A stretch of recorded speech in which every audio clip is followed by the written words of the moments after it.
ನೀರು ಕೊಡ ನಮ್ಮ ಯಜಮಾನ್ರು ಇಲ್ಲ ಅನ್ನೋ ನೋವಲ್ಲಿ ನಾನು ಬದುಕಬಾರ್ದು, ಆ ಥರ ನಾನು ಬದುಕಬಾರ್ದು. ಇನ್ನೆಷ್ಟು ವರ್ಷ ಇರ್ತೀನೋ ಗೊತ್ತಿಲ್ಲ. ಪ್ರತಿದಿನ ಅವ್ರು ಮಾಡಬೇಕಾಗಿದ್ದ ಕೆಲಸಗಳಲ್ಲಿ ನನ್ನ ಕೆಲಸಗಳ ಜೊತೆಗೆ ಅವರು ಇದ್ದಾರೆ ಅನ್ನೋ ಥರ ಅವ್ರು ಏನು ಮಾಡ್ತಾ ಇದ್ರು ಅದರಲ್ಲಿ 1% ಆದರೂ ನಾವು ನಮ್ಮ ಕುಟುಂಬದಿಂದ ಮಾಡಬೇಕು. ಅವಾಗೆ ಅವರನ್ನ ಅಕಾಲಿಕವಾಗಿ ಇಲ್ಲದೆ ಆಗಿರ್ತಕ್ಕಂಥ ನೋವು ಹೋಗೋದು ಅಂತ ಅಂದ್ಕೊಂಡು ನಾನು ದಿನ ಬೆಳಗ್ಗೆ ಕೆಲಸ ಮಾಡ್ತೀನಿ. ನಾನು ನಾಳೆ ಇರ್ತೀವೋ ಇಲ್ವೋ, ಇವತ್ತು ಏನು ಮಾಡಬೇಕು ಅದು ಮಾಡಿಬಿಡ್ಬೇಕು. ಅವ್ರ ಇರುವಿಕೆ ಜನಗಳಲ್ಲಿ ಇರಬೇಕು.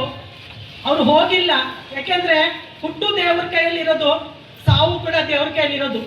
ಯಾವುದೇ ಒಬ್ಬ ಮನುಷ್ಯರು ಇಲ್ದಿರ ಮಾಡಿದ್ರೆ ಆ ಮನುಷ್ಯ ಖಂಡಿತ ಇಲ್ಲದೆ ಆಗಲ್ಲ. ಅದೊಂದು ಶಕ್ತಿ, ಆ ಶಕ್ತಿ ಎಲ್ಲರಲ್ಲೂ ಇದ್ದೇ ಇರುತ್ತೆ, ಕಣ್ಣಿಗೆ ಕಾಣಿಸಲ್ಲ ಅಷ್ಟೇನೆ. ಸೊ ಅದನ್ನ ನಾವು ದಿನ ಫೀಲ್ ಆಗ್ತೀವಿ. ನಮ್ಮ ಮನೆಯಲ್ಲಿ ನಾವು ಯಾವಾಗಲೂ ಅಂದ್ಕೊಳ್ತೀವಿ ಅವರು ನಮ್ಮ ಹತ್ರ ಇದ್ದಾರೆ. ಆ ಶಕ್ತಿನ ನಾವು ಉಳಿಸ್ಬೇಕು. ಅವ್ರು ಏನು ಮಾಡ್ತಾ ಇದ್ರು ಅದ್ರಲ್ಲಿ ಒಂದಷ್ಟಾದ್ರೂ ನಾವು ಮಾಡಿ ಜನಕ್ಕೆ ಒಳ್ಳೇದು ಮಾಡಬೇಕು ಅಂತ. ಅವರಷ್ಟು ಶಕ್ತಿ ನಮಗಿಲ್ಲ, ಆದರೂ ನಮ್ಮ ಕೈಲಾದಷ್ಟು ಮಾಡಬೇಕು ಅಂತ ಅಂದ್ಕೊಂಡ್ವಿ. ಆದ್ರಿಂದ ಹೇಗೆ ಮಾಡಬೇಕು ಇವತ್ತು ಅಂತ ಯೋಚನೆ ಮಾಡಿದ್ವಿ. ಬರೀ ಅವರಲ್ಲಿ ಹೋಗಿ ಪೂಜೆ ಮಾಡಿ ಬಂದರೆ ಸಾಲದು. ಪ್ರತಿಭಾವಂತ ಮಕ್ಕಳಿಗೆ ಈಗ ಇವರು ಹೇಳಿದ ಹಾಗೆ ವಿದ್ಯೆ ಅಂತಕ್ಕಂಥದ್ದು ಒಂದು ಅಸ್ತ್ರ. ಇವತ್ತು ನಮ್ಮ ತಂದೆ ತಾಯಿ ಅಥವಾ ಸೀನಣ್ಣವ್ರ ತಂದೆ ತಾಯಿ ಎಲ್ಲ ತುಂಬ ಸಾಹುಕಾರ ಏನಲ್ಲ. ನಾವು 1-2 ಜೊತೆ ಬಟ್ಟೆ ಇಟ್ಕೊಂಡು ಸ್ಕೂಲ್ಗೆ ಹೋಗ್ತಾ ಇದ್ದವ್ರು. ಇದೇ ಊರಲ್ಲಿ ನಾನು ಹೈಸ್ಕೂಲು PUC ಮಾಡಿದ್ದು. ಅವ್ರ ತಂದೆ ತಾಯಿ ಕೂಡ ತುಂಬ ಬಡವರೇ, ನಮ್ಮ ತಂದೆ ತಾಯಿ ಕೂಡ ಸಾಮಾನ್ಯದವರೇ. ಆದರೂ ಇವತ್ತು ಅವರೇನೋ ಆಗಿದ್ರು, ನಾನೊಂದು ಡಾಕ್ಟರ್ ಆಗಿದ್ದೀನಿ, ನಮ್ಮ ಮಕ್ಕಳು ಚೆನ್ನಾಗಿದ್ದಾರೆ, ಎಲ್ಲರೂ ಚೆನ್ನಾಗಿದ್ದಾರೆ ಅಂತಂದರೆ ಅರ್ಥ ಅದಕ್ಕೆ ವಿದ್ಯೆ.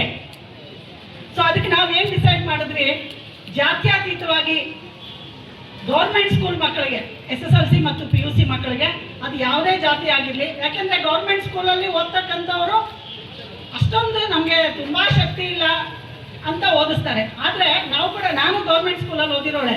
ಗೌರ್ಮೆಂಟ್ ಸ್ಕೂಲುಗಳು ಯಾವುದೇ ರೀತಿಯಲ್ಲೂ ಕಡಿಮೆ ಇಲ್ಲ. ಅದರಿಂದ ಗೌರ್ಮೆಂಟ್ ಸ್ಕೂಲಲ್ಲಿ ಓದಿರೋ ಮಕ್ಕಳನ್ನ ಆಯ್ಕೆ ಮಾಡಿಕೊಂಡು ನಾವು ಪ್ರಶಸ್ತಿ ಕೊಡಬೇಕು, ಅವರಿಗೆ ಪ್ರೋತ್ಸಾಹ ಮಾಡಬೇಕು ಅಂತ ಡಿಸೈಡ್ ಮಾಡಿದ್ವಿ. ಜೊತೆಗೆ ತಾಲೂಕಲ್ಲಿ ತುಂಬ ಆರ್ಥಿಕವಾಗಿ ಕಷ್ಟ ಇರೋರು, ಓದಬೇಕು, ಒಳ್ಳೆ ಮಕ್ಕಳಿರ್ತಾರೆ, ಒಳ್ಳೆ ಬುದ್ಧಿವಂತ ಮಕ್ಕಳಿರ್ತಾರೆ. ಆದರೆ SSLC ಮುಗಿಸಿ PUCಗೆ ಹೋಗೋಕ್ಕೋ ಡಿಗ್ರಿ ಮಾಡೋಕ್ಕೋ ಅವ್ರಿಗೆ ಕಷ್ಟ ಇರುತ್ತೆ, ತಂದೆ ತಾಯಿ ಕಷ್ಟ ಇರುತ್ತೆ. ಅದಕ್ಕೋಸ್ಕರ ಏನೋ ನಮ್ಮ ಕೈಲಾದಷ್ಟು ಸಹಾಯ ಅಂತ ಕೆಲವು ಕುಟುಂಬಗಳನ್ನು ಆಯ್ಕೆ ಮಾಡಿಕೊಂಡು ಅವರಿಗೆ ಒಂದು 5,000 ರೂಪಾಯಿ ಪ್ರೋತ್ಸಾಹ ಧನವನ್ನು ಒಂದೊಂದು ಮಗುಗೆ ಕೊಡಬೇಕು ಅಂತ ನಮ್ಮ ಕುಟುಂಬ ಮತ್ತು ಶ್ರೀನಿವಾಸನ ಅಭಿಮಾನಿ ಬಳಗದಿಂದ ನಾವು ಡಿಸೈಡ್ ಮಾಡಿದ್ವಿ. ತುಂಬ ಹೆಣ್ಮಕ್ಳಿದ್ದಾರೆ. ನನಗೆ ಈ ನಡೆ ಒಂದು ನನ್ನ ಅನುಭವ ಹೇಳ್ತೀನಿ. ನಾನು ಎಜುಕೇಟೆಡ್ಡೇ, ಮನೆಯಲ್ಲೂ ಎಲ್ಲರೂ ಎಜುಕೇಟೆಡ್ಸೇ. ನಾವು ಏನೋ ಒಂದು ಸ್ವಲ್ಪ ಹೋರಾಡುವಂಥ ಶಕ್ತಿ ಇರ್ತಕ್ಕಂಥವ್ರೆ. ಈಗ ಗೋಪಾಲಕೃಷ್ಣ ಅಣ್ಣ ಹೇಳಿದಾಗೆ 3 ವರ್ಷದಿಂದ ಪ್ರತಿದಿನ ನಾನು ನನ್ನ ಕೆಲಸಕ್ಕೆ ಇನ್ನೂ 3 ವರ್ಷ ಇತ್ತು. ನಾನು ವಾಲಂಟ್ರಿ ರಿಟೈರ್ಮೆಂಟ್ ಕೊಟ್ಟೆ. ನನಗೊಂದು 3 ಲಕ್ಷ ಸಂಬಳ ಬರ್ತಾ ಇತ್ತು ತಿಂಗಳಿಗೆ. ಆದರೆ ಆ 3 ಲಕ್ಷ ಕೂಡ ತಿಂಗಳಿಗೆ ಬೇಡ ಅಂತ ನಾನು ವಾಲಂಟ್ರಿ ರಿಟೈರ್ಮೆಂಟ್ ಕೊಟ್ಟೆ. ಯಾಕೆ ಅಂತಂದರೆ ವಾರಕ್ಕೊಂದ್ಸಾರಿ ಕೋರ್ಟ್ಗೆ ಹೋಗಬೇಕು, ವಾರಕ್ಕೊಂದ್ಸಾರಿ ಕೋಲಾರ ಕೋರ್ಟ್ಗೆ ಹೋಗಬೇಕು, ವಾರಕ್ಕೊಂದ್ಸಾರಿ ಬೆಂಗಳೂರು ಕೋರ್ಟ್ಗೆ ಹೋಗಬೇಕು. ಒಬ್ಬರು ಒಂದ್ಸಾರಿ ಕೋರ್ಟಿಗೆ ಹೋದಾಗ ಕೋಲಾರಲ್ಲಿ ಒಬ್ಬ ಅಡ್ವೊಕೇಟ್ ಹೇಳಿದ್ರು ಜಡ್ಜ್ಗೆ, ಈ ಮೇಡಮು ಗೌರ್ಮೆಂಟ್ ಕೆಲಸದಲ್ಲಿದ್ದಾರೆ, ಪ್ರತಿ ಡೇಟ್ಗೂ ಕೋರ್ಟಿಗೆ ಬರ್ತಾರೆ ಅಂತ. ಆಮೇಲೆ ನಾನು ಹೇಳಿದೆ, ಈ ಮಾತು ಬರಬಾರ್ದು. ಈಗ ಶ್ರೀನಿವಾಸ ಅವ್ರು ಹೆಂಗಿದ್ರು ಅಂತಂದರೆ ಯಾರ ಕೈಲೂ ಕೈ ತೋರಿಸ್ಕೊಳ್ತಾ ಇರಲಿಲ್ಲ, ಯಾರಿಗೂ ತಲೆ ಬಗ್ಗಿಸ್ತಾ ಇರಲಿಲ್ಲ. ಅಂಥದ್ದು ನನ್ನನ್ನು ಯಾರು ಪ್ರಶ್ನೆ ಮಾಡಬಾರ್ದು. ಈ ಮೇಡಮ್ ಗೌರ್ಮೆಂಟ್ ಕೆಲಸದಲ್ಲಿದ್ದಾರೆ, ಹೆಂಗೆ ಕೋರ್ಟಿಗೆ ಬರ್ತಾರೆ? ಆ ಪ್ರಶ್ನೆ ನನ್ನನ್ನು ಯಾರು ಮಾಡಬಾರ್ದು. ನಾನು ಪ್ರಶ್ನಾತೀತವಾಗಿರಬೇಕು. ನಮ್ಮ ಯಜಮಾನ್ರಿಗೆ ಏನು ಗೌರವ ಇತ್ತೋ ಅದನ್ನು ನಾವು ಉಳಿಸ್ಕೋಬೇಕು. ಯಾರೇ ಆಗಲಿ ನನ್ನನ್ನು ತಪ್ಪಾಗಿ ಪ್ರಶ್ನೆ ಮಾಡಬಾರ್ದು ಅನ್ನೋ ಒಂದೇ ಕಾರಣಕ್ಕೆ ನನಗೆ ತಿಂಗಳಿಗೆ ಬರ್ತಾ ಇದ್ದು 3 ಲಕ್ಷ ರೂಪಾಯಿ ಸಂಬಳಕ್ಕೆ ನಾನು ರಾಜೀನಾಮೆ ಕೊಟ್ಟು, ಏನೋ ನರ್ಸಿಂಗ್ ಹೋಮ್ ಇದೆ ನಡೆಸ್ಕೊಂಡು ನಾನು ಈ ಒಂದು ಅನ್ಯಾಯಕ್ಕೆ ನನಗೊಂದು ಜಯ ಸಿಗಬೇಕು ಅಂತ ನಾನು ಹೋರಾಡ್ತಾ ಇದ್ದೀನಿ. ನನಗನ್ಸುತ್ತೆ, ನಾನು ಇಷ್ಟೊಂದೆಲ್ಲ ನನಗೆ ಗೊತ್ತಿದೆ, ಆದರೂ ಎಷ್ಟು ಕಷ್ಟ ಆಗ್ತಾ ಇದೆ. ನಾವು ಅಳದೇ ಇರೋ ದಿನ ಇಲ್ಲ. ಎಷ್ಟು ಕಷ್ಟ ಆಗ್ತಾ ಇದೆ ನನಗೆ ಒಂದು ನ್ಯಾಯ ಪಡ್ಕೊಳ್ಳೋಕ್ಕೆ. ಸುಮಾರು ಜನದ ಹತ್ರ ನನಗೆ ಗೊತ್ತಿರೋರ್ಥ ನಾನು ಡಿಸ್ಕಸ್ ಕೂಡ ಮಾಡ್ತೀನಿ. ಅದೇ ಒಂದು ಬಡ ಕುಟುಂಬದವರು, ಏನು ದುಡ್ಡು ಕಾಸು ಇಲ್ಲದೆ ಇರೋರು, ವಿದ್ಯಾಭ್ಯಾಸ ಇಲ್ಲದೆ ಇರೋರಿಗೆ ಏನಾದರೂ ಅನ್ಯಾಯ ಆದರೆ, ಅವ್ರ ಮನೆಗಳಲ್ಲಿ ಯಾರ್ದಾದ್ರೂ ಹತ್ಯೆ ಆದರೆ, ಅವ್ರ ಜಮೀನುಗಳು ಹೋದರೆ, ಅವ್ರಿಗೆಲ್ಲ ಗಲಾಟೆ ಆದರೆ ಹೆಂಗಪ್ಪ ಇವ್ರು ಹೋರಾಡೋದು ಕೋರ್ಟಲ್ಲಿ? ನಿಜಾನೇನಾ? ನ್ಯಾಯ ಸಿಕ್ಕುತ್ತಾ? ಹೋರಾಡೋಕ್ಕಾಗುತ್ತಾ? 6 ತಿಂಗಳು 1 ವರ್ಷ ಹೋರಾಡೋದು ಕಷ್ಟ. ಆಮೇಲೆ ಏನು ಮಾಡ್ತಾರೆ? ಅಯ್ಯೋ ಅಯ್ಯೋ ಬಿಡಿ ಅಂತ ಸುಮ್ಮನೆ ಇರ್ತಾರೆ ಅಲ್ವಾ. ಅದಕ್ಕೋಸ್ಕರ ಅದನ್ನ ಒಂದು ವೀಕ್ನೆಸ್ ಆಗಿ ತಗೊಂಡು ದುಡ್ಡಿರೋರು ಅಲ್ಲಿಗೆ ದುಡ್ಡಿರೋರು ಏನ್ ಬೇಕಾದ್ರೂ ಮಾಡ್ಬೋದು, ಏನ್ ಬೇಕಾದ್ರೂ ಮಾಡಿ ಕೋರ್ಟ್ಗಳಲ್ಲೋ ಇನ್ನೊಂದ್ ಕಡೆನೋ ಮತ್ತೊಂದ್ ಕಡೆನೋ ಬಚಾವ್ ಆಗ್ಬಿಡ್ಬೋದಾ. ಇದೇ ತಾನೇ ಜನಕ್ಕೆ ಹೋಗ್ತಕ್ಕಂಥ ಇನ್ಫ್ಲುಯೆನ್ಸು. ನಾವೇನ್ ತಪ್ಪು ಮಾಡಿದ್ರು ನಡೆಯುತ್ತೆ, ಎಷ್ಟು ದಿನ ಮಾಡ್ತಾರೆ ಇವರು ಅಂತಕ್ಕಂಥ ಒಂದು ತಪ್ಪುಗಳು ಮಾಡೋದಕ್ಕೆ ಒಂದು ಪ್ರೋತ್ಸಾಹ ಆಗುತ್ತೆ ಇದೆಲ್ಲ. ನಾನು ಸುಮಾರು ಸಲ ಏನು ಪರಿಸ್ಥಿತಿ, ಹೆಣ್ಣುಮಕ್ಳ ಪರಿಸ್ಥಿತಿ ಏನು, ಹೇಗೆ ಹೆಣ್ಣುಮಕ್ಳು ಹೋರಾಡೋದು, ಒಂದು ಅನ್ಯಾಯ ಆದಾಗ ಹೇಗೆ ಅವ್ರು ಹೋರಾಡೋದು, ಬಾಯಿ ಮುಚ್ಕೊಂಡು ಸುಮ್ಮನೆ ಇರಬೇಕು. ಯಾಕೆಂದ್ರೆ ದುಡ್ಡು ಕಾಸು ವ್ಯವಹಾರ ಇರಲ್ಲ, ಸಪೋರ್ಟ್ ಇರಲ್ಲ. ನನಗೆಲ್ಲ ಇದೆ, ನನ್ನ ಕುಟುಂಬದ ಅಪಾರವಾದ ಶಕ್ತಿ ಇದೆ.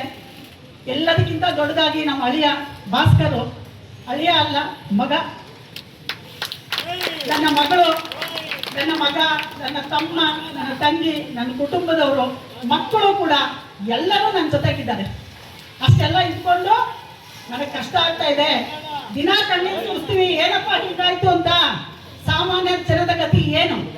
ಅದಕ್ಕೋಸ್ಕರ ಅಟ್ಲೀಸ್ಟ್ ಒಂದು ಅನ್ಯಾಯ ಆದಾಗ ಹೋರಾಟ ಮಾಡಬೇಕು ಅಂದ್ರೆ ನಿಮ್ಗೊಂದು ಎಜುಕೇಶನ್ ಇರಬೇಕು, ಮಿನಿಮಮ್ ಎಜುಕೇಶನ್ ಇರಬೇಕು, ಓದೋದು ಬರೆಯೋದು ಬರಬೇಕು, ಕಾನೂನು ತಿಳಿದಿರಬೇಕು, ನ್ಯಾಯ ತಿಳಿದಿರಬೇಕು. ಹೌದು ಇದು ತಪ್ಪ ಆಗ್ತಾ ಇದೆ, ಇದು ತಪ್ಪು ಅಂತ ಪ್ರಶ್ನೆ ಮಾಡುವಂತ ಧೈರ್ಯ ನಿಮ್ಮಲ್ಲಿ ಬರಬೇಕು. ಹೆಣ್ಣುಮಕ್ಕಳಲ್ಲಿ ತಪ್ಪಾದಾಗ ಇದು ತಪ್ಪು, ಯಾಕೆ ಹೀಗೆ ಅಂತ ಕೇಳ್ತಕ್ಕಂಥ ಧೈರ್ಯ ನಿಮ್ಮಲ್ಲಿ ಬರಬೇಕು. ಅದು ಬರಬೇಕು ಅಂದ್ರೆ ನಿಮಗೆ ಒಂದು ಎಜುಕೇಶನ್ ಬೇಕೇ ಬೇಕು. ಅದಕ್ಕೋಸ್ಕರ ವಿದ್ಯಾಭ್ಯಾಸಕ್ಕೆ ಸಹಾಯ ಆಗಲಿ ಅಂತಕ್ಕಂಥ ಒಂದೇ ಒಂದು ಉದ್ದೇಶದಿಂದ ಈ ಸಮಾರಂಭವನ್ನು ಹಮ್ಮಿಕೊಂಡಿದ್ದೀವಿ. ನಮ್ಮ ಯಜಮಾನರು ತುಂಬ ಸಹಾಯ ಮಾಡೋರು, ಗೊತ್ತಿಲ್ಲದೆ ಎಲ್ಲರ ಮನೆಗೆ ಬರೋರು ನಾನು ನೋಡಿದ್ದೀನಿ. ಅಣ್ಣ ಪೊಲೀಸ್ ಸ್ಟೇಷನ್ನು, ಅಣ್ಣ ತಹಸೀಲ್ದಾರ್ ಆಫೀಸು, ಅಣ್ಣ ಅದು ಇದು ಅದು ಫೋನ್ಗಳಲ್ಲೇ ಸುಮಾರು ಮಾಡೋರು. ನಮ್ಗೆ ಆ ಶಕ್ತಿ ಇಲ್ಲ, ದೇವ್ರ ಮುಂದೆ ಆ ಶಕ್ತಿ ಕೊಡ್ತಾನೋ ಇಲ್ಲ ನಮಗೆ ಗೊತ್ತಿಲ್ಲ. ಆದರೂ ನಮ್ಮ ಕೈ ಮೀರಿ ಅವರ ಒಂದು ಹೆಸರು ಉಳಿಸೋದಕ್ಕೆ ಅವರನ್ನ ಜನ ಹೌದು ಅವ್ರು ಇಲ್ಲದೆ ಇರುವಾಗಲೂ ಕೂಡ ಏನೋ ನಮ್ಗೆ ಆಗುತ್ತೆ ಉಪಯೋಗ ಅಂತ ಜನ ಆ ನಂಬಿಕೆಯನ್ನು ಉಳಿಸ್ಕೋಬೇಕು, ಅವರ ಹೆಸರು ಇರಬೇಕು. ಅವರನ್ನು ನಾವು ಯಾವಾಗೂ ಜನ ಮರೆಯೋದಕ್ಕೆ ಬಿಡೋದಿಲ್ಲ, ಖಂಡಿತವಾಗಿ ಬಿಡೋದಿಲ್ಲ. ಯಾವ ಜನ ಮರೆಯೋದು ಇಲ್ಲ. ಯಾಕೆಂದ್ರೆ ಸಹಾಯ ಮಾಡಿಸ್ಕೊಂಡಿರೋ ಜನಕ್ಕೆ ಗೊತ್ತಿದೆ. ಇವತ್ತು ಎಷ್ಟೊಂದು ಜನ ಹೇಳ್ತಾರೆ, ಅಕ್ಕ ನಮ್ಗೆ ಇವತ್ತು ಮನೆ ಇದೆ ಅಂದ್ರೆ ಸೀನಣ್ಣನಿಂದ, ಇವತ್ತು ನಮ್ಗೆ ಜಾಗ ಇದೆ ಅಂದ್ರೆ ಸೀನಣ್ಣನಿಂದ, ಇವತ್ತು ನಾವು ಊರಲ್ಲಿ ಇದೀವಿ ಅಂದ್ರೆ ಸೀನಣ್ಣನಿಂದ ಅಂತ. ಅದು ಹೋಗಬಾರ್ದು, ಹೋಗ್ಲಿ ಸಲ್ಲ, ನೀವು ಹೋಗಿಸ್ಕೋಬೇಡಿ, ನಾವು ಹೋಗಕ್ ಬಿಡೋದಿಲ್ಲ. ಅದು ಇರುತ್ತೆ. ಆಮೇಲೆ ಎಲ್ಲ ಹೈಕೋರ್ಟ್ ಅಲ್ಲಿ ಮತ್ತೆ ನಡೀತಾ ಇದೆ. ಗೌರ್ಮೆಂಟ್ ಅವರೇ ಸುಪ್ರೀಂ ಕೋರ್ಟ್ ಹೋದ್ರು CBI ಬೇಡ ಅಂತ. CBIಗೆ ಕಷ್ಟಪಟ್ಟು ಹೈಕೋರ್ಟ್ ಅಲ್ಲಿ ಹೋರಾಟ ಮಾಡಿ 1.5 ವರ್ಷ ಹೋರಾಟ ಮಾಡಿ CBIಗೆ ಆರ್ಡರ್ಸ್ ಮಾಡಿಸ್ಕೊಂಡ್ವಿ. ಆದರೆ ಗೌರ್ಮೆಂಟ್ ಅವರೇ ಮತ್ತೆ ಸುಪ್ರೀಂ ಕೋರ್ಟ್ಗೆ ಹೋದ್ರು. ಅವ್ರಿಗೆ ಏನು ಇಂಟ್ರೆಸ್ಟೋ ನನಗೆ ಗೊತ್ತಿಲ್ಲ, ಹೋದ್ರು. ಮತ್ತೆ ಅದು ಸುಪ್ರೀಂ ಕೋರ್ಟಲ್ಲೂ ಏನು ನಮ್ಗೆ ತೊಂದರೆ ಆಗಿಲ್ಲ. ಅಲ್ಲಿಂದ ಮತ್ತೆ ಹೈಕೋರ್ಟ್ ಇನ್ನೊಂದು ಸಾರಿ ಮಾಡಿ ಹಿಯರಿಂಗು ಅಂದರು. ಕೋರ್ಟ್ ವಿಷಯ ನಿಮಗೆ ಗೊತ್ತೇ ಇದೆ. 1.5 ವರ್ಷದಿಂದ ಮತ್ತೆ ಕೋರ್ಟಲ್ಲಿ ನಡೀತಾ ಇದೆ. ನಮಗೆ ಜಯ ಸಿಕ್ಕೇ ಸಿಕ್ಕತ್ತೆ, ಆ ನಂಬಿಕೆ ನಮಗಿದೆ. ಸಿಕ್ಕೋವರೆಗೂ ನಾವು ಬಿಡೋದಿಲ್ಲ. ನಾವು ಅಂಥವ್ರಲ್ಲ, ಬಿಟ್ಬಿಟ್ಟು ಮನೆಯಲ್ಲಿ ಕೂತ್ಕೊಳ್ಳೋ ಅಂಥವ್ರಲ್ಲ. ಅರ್ಥ ಮಾಡ್ಕೊಳ್ಳೋರು ಎಲ್ಲರಿಗೂ ಇದು ಅರ್ಥ ಆಗ್ಬೇಕು.